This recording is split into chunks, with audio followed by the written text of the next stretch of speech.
নবী সাল্লাল্লাহু আলাইহি ওয়াসাল্লাম বলেছেন, একজন নারী যদি 4টা কাজ করতে পারেন, জান্নাতের যে কোনো দরজা দিয়ে ইচ্ছা প্রবেশ করতে পারবেন। 1 নাম্বার 5 ওয়াক্ত নামাজ, 2 নাম্বার রমজান মাসে সওম, 3 নাম্বার আপনার লজ্জাস্থানের হেফাজত অর্থাৎ খাস পর্দা, এবং 4 নাম্বার আপনার স্বামীর আনুগত্য।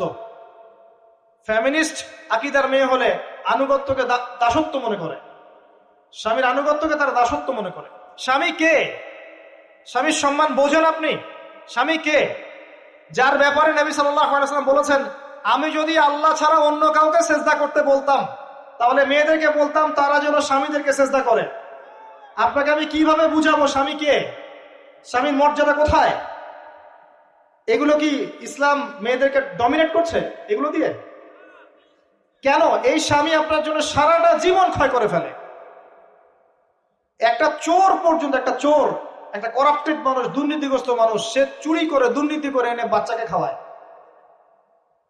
একটা ধর্ষক পর্যন্ত ওর মেয়েকে আদর করে। পুরুষ মানুষ কি জিনিস কেমন করে বুঝবেন? সারাটা জীবন ক্ষয় করে ফেলায়।